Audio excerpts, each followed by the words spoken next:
Title बताया था। Title के अंदर क्या होता है? प्रॉपर्टी का बेस। कौन कौन सी प्रॉपर्टी होती है? विच योर टाइप प्रॉपर्टी है, विच योर टाइप प्रॉपर्टी। मतलब दोबारा से रिपीट कर रहा हूं, किस किस टाइप की अपन प्रॉपर्टी पर लोन करते हैं। टाइटल जिसे बोलते हैं, बेस है ये टाइटल, ठीक है। अब इसमें पहला क्या आता है? जेडीए, राइट, सोसाइटी, राइट, नगर निगम, राइट, रिको, हाउसिंग बोर्ड, राइट, ग्राम पंचायत, पटवारी का पट्टा, तो ग्राम पंचायत में नहीं आता पटवारी? नहीं, बोला होता बोला। ग्राम पंचायत गांव में तो आता है, लेकिन ग्राम पंचायत, पहले ग्राम पंचायत के पट्टे होते थे 10 साल 15 साल पहले। एक होता है नगर पालिका, नगर पालिका के पट्टे पटवारी इशू करता है, राइट। समझ गया मेरी बात? नगर पालिका, ये ग्राम पंचायत और पटवारी कोई नगर पालिका का पट्टे को पटवारी बोलते हैं। नगर पालिका के जो पट्टे होते हैं ना, तो ये पटवार है ना, ये खेती का वो करता है, वो भी करता है, मकान का भी करता है। हाँ ठीक है, समझ गए मेरी बात को? लेकिन जो वो वाली खेती वाली होती है सिर्फ उन्हीं करता है कि इनके भी करता है? इनके करता है, शहर वालों के नहीं करता, शहर वालों के, ग्रामीणों के करता है। ग्रामीण। पटवारी ग्रामीणों में लगते हैं, वैसे शहर में भी लगते हैं, लेकिन वो अलग अलग डिवीजन के अलग अलग शहर पटवारी में होते जैसे हैं। अपने निवारू है तो हाँ। उस किसने किया है? वो जेडीए ने करा है। जेडीए।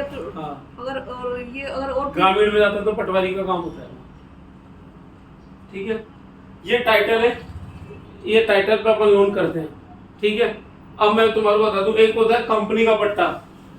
कंपनी लिमिटेड की कंपनी होती है, इसे लिमिटेड होती है।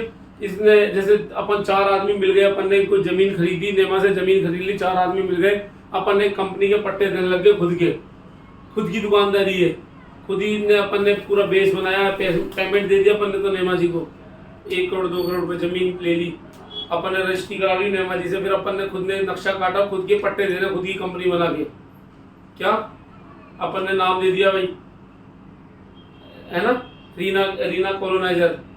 अब रीना कॉलोनाइजर के पट्टे दे रहे हैं, पढ़ दो। वो अपन आपसी में प्राइवेट दुकान से जेडी से कोई लेना देना नहीं, उस सोसाइटी को कोई भी, उस कंपनी के पट्टे को कोई भी लोन नहीं देता। बट यहाँ पर एक कहानी आ जाती है।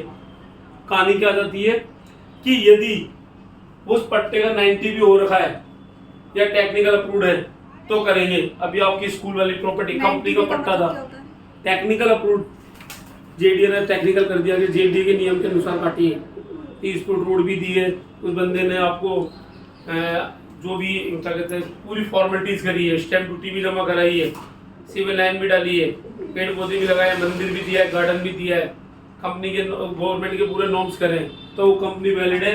90 भी अगर अप्रूव्ड है मैडम, आपकी स्कूल की जब ये लोन कराया ना अभी अपन ने, ये 90 भी अप्रूव्ड था तभी अपन ने करा, नहीं तो कंपनी का पट्टा होता तो नहीं करते, राइट।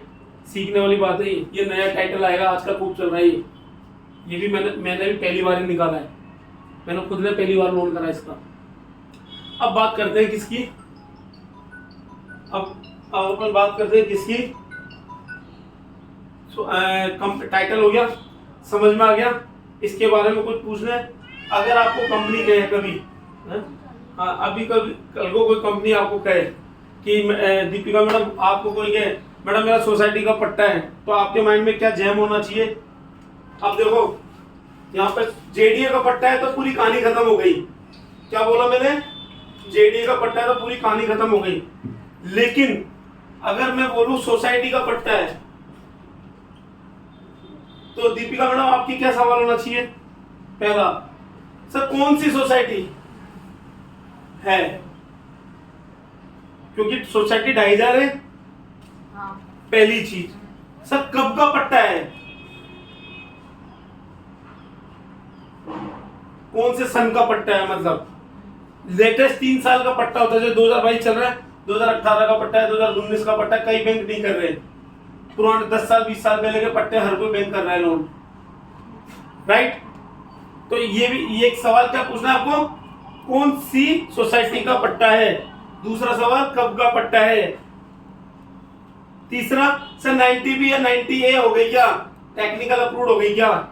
तीसरा सवाल, सर बना हुआ मकान है, खाली बना हुआ है, सर टीन शेड तो नहीं बनी हुई, राइट। सर बसावट कैसी है आसपास में, राइट। समझ गए मेरी बात।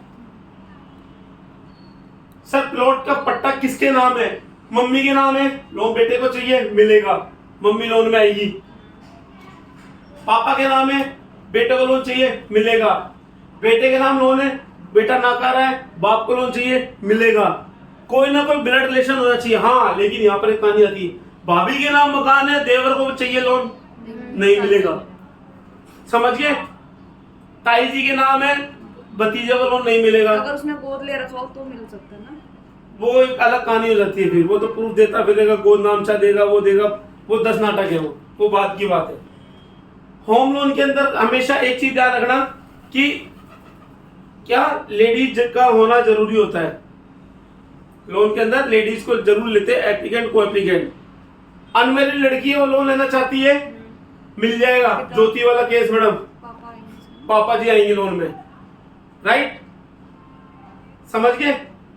मम्मी के नाम से लोन है, एक बेटा लोन लेना चाहता, 3 बेटे हैं, मम्मी अगर राजी तो एक बेटे को लोन दे देंगे अपन। समझ गए मेरी बात को। एप्लीकेंट को एप्लीकेंट, समझ गए।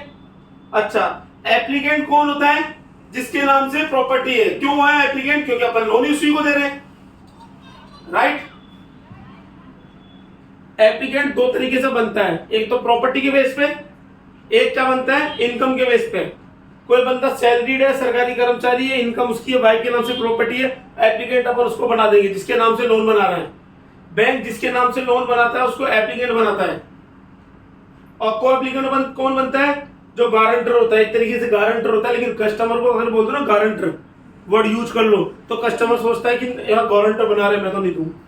इसलिए थोड़ा स्मार्ट वर्ड यूज करो, को एप्लीकेंट, ठीक है। को एप्लीकेंट कौन बनता है, जो उसका उत्तराधिकारी होता है। जैसे हस्बैंड है तो वाइफ होगी, वाइफ है तो बच्चे भी होंगे, कोई ना कोई ब्लड रिलेशन वाला को एप्लीकेंट बनेगा। या जिसकी इनकम ले रहे हैं, मान लीजिए एक फादर है रामलाल, उसके 3 औलादे हैं, बड़ा वाला तो नाकारा है, बीच वाला दारूखोर है, छोटा वाला सबसे अच्छा इनकम कमाता है। तो जिसकी इनकम अच्छी है उसको ले लेंगे अपन, कोई जरूरी नहीं है छोटा है। समझ गए मेरी बात को। छोटे बड़े से कोई मतलब नहीं होता, ये भी ध्यान रखना। ये बेसिक चीजें बता रहा हूं मैं, जो अपन को केस बनाने में सार्थक होगी, ठीक है। सोसाइटी के पट्टा तो मैंने तुम्हें बता दिया दीपिका। अब एक चीज और ध्यान रखना, अगर नगर पालिका का पट्टा है या ग्राम पंचायत का पट्टा है, तो आप क्या चीज देखोगे, सर रजिस्टर्ड है क्या। इन पट्टों में ये दिक्कत आती है, क्यों आती है, मैं इसका रीजन बताता हूं। इसका रीजन क्या होता है, जो नगर पालिका पटवारी, जो पंचायत के जो होते हैं ना सदस्य, ये 5-5 साल 2-2 साल 3-3 साल में हटते रहते हैं। जैसे आज मैंने एक नगर पटवारी हूँ, मैंने एक स्कीम काटी, मतलब स्कीम के तहत मुझे रजिस्टर्ड करना है और मैंने पट्टे जारी कर दिए, लेकिन वो जैसे रजिस्टर्ड करना था उसका ट्रांसफर हो गया, 6 महीने 3 महीने टक गया, या स्टैम्प ड्यूटी जमा करानी पड़ती ग्राम पंचायत को, वो किसान करवाता नहीं है, सोचता नहीं कराऊं, तो वो रजिस्टर्ड नहीं होता। तो आपका सवाल क्या होना चाहिए, सर नगर पालिका ग्राम पंचायत का पट्टा है, सर रजिस्टर्ड है क्या, मतलब मोड़ वोड़ लग रही है क्या, है ना। तो वो बोलेगा हाँ लग रही है, रजिस्टर्ड है, मैं भेज लूं, देखो। अगर बोला सर आप भेजो एक बार, राइट या रॉन्ग, ठीक है। तुम्हारे को जिस पट्टे में समस्या आई वो बता दूंगा मैं आपको। नगर पालिका बता दिया, सोसाइटी बता, जेडी बता दिया, रिको और हाउसिंग बोर्ड में दिक्कत नहीं आती क्योंकि वो गवर्नमेंट से रजिस्टर्ड होते हैं। अब आती है एग्रीकल्चर लैंड, कुछ बैंक कर रही है, इसलिए तुम्हारे को ये भी बता देता हूँ, आजकल ये भी चलन में है। जयपुर के, ये जयपुर है, इसके 25-30 किलोमीटर के दायरे में ये जमीनें मिलेगी, जैसे चोमू, अचरोल, चाकसू, कानोता, आपका भागरोटा, आपका फागी, आपका काला डेरा, इधर आ जाओ, आपका क्या कहते हैं लालचंदपुरा के समथिंग आ जाओ, हाथ रोज की तरफ। ये जयपुर के 25-30 किलोमीटर के दायरे में सारे आसपास के गांव, लेकिन लगते जयपुर में ही है। लेकिन यहाँ पर क्या है, एग्रीकल्चर है। एग्रीकल्चर क्या होती है, जमीन सुनना, मान लो 5 बीघा जमीन है रामलाल की। रामलाल ने क्या करा, 5 बीघा के अंदर ही मकान बना रखा है, उसकी या तो गिफ्ट डीड करा रखी है। अब ये गिफ्ट डीड क्यों क्या होती है, किसी ने दे दी हो। मेरी प्रॉपर्टी, मैं बाप, मेरे 4 बेटे, मेरा एक बेटा काम का था, उसको मकान बना के देना था, उसके पास पैसे नहीं थे। तो 5 बीघा जमीन तो सारे बेटों की, तीनों बेटों की, चारों बेटों की। तो मैंने एक हिस्सा इसको गिफ्ट डीड कर दिया बेटे को। इसको वो नहीं बोलेंगे, मतलब क्या बोलते हैं, वो हत्या, हाँ, नहीं वो जैसे देते हैं ना हिस्सा हिस्सा तो गिफ्ट डीड वही तो हो गया, देने का तरीका होता है। ये बंटवारा मान लो, बंटवारा। ये 4 जमीन के टुकड़े, 4 औलादे हैं, एक बेटे को गिफ्ट डीड कर दी मैंने, उसका अपना मकान बना लिया। बंटवारे में हाँ, इसको लोन करेंगे, और इसने भी गिफ्ट डीड करा, इसको लोन करेंगे। लेकिन ये आधी आधी बची हुई जमीन है, इन दोनों बेटों ने ऐसे बना लिया, बोला बची हुई जमीन अपनी तो है, नापा और लोन बना लिया मकान। इनको लोन नहीं देंगे क्योंकि अभी तक एग्रीकल्चर लैंड ही है। टाइटल क्या है इसका, टाइटल क्या है इसका, एग्रीकल्चर लैंड है ना, क्या रीना? नहीं ऐसा क्यों, मतलब ये इन दो को देगा उसको देगा क्यों ऐसा? अरे इन्होंने गिफ्ट डीड करा ली ना, स्टैम्प ड्यूटी जमा करा दी गवर्नमेंट को, अच्छा इन्होंने वो स्टाम्प करवा दिया, आरएम करा दिया, जमीन को रजिस्टर करवा दिया ना। बनाई तो उसके पिताजी ने ना। समझे नहीं है आप?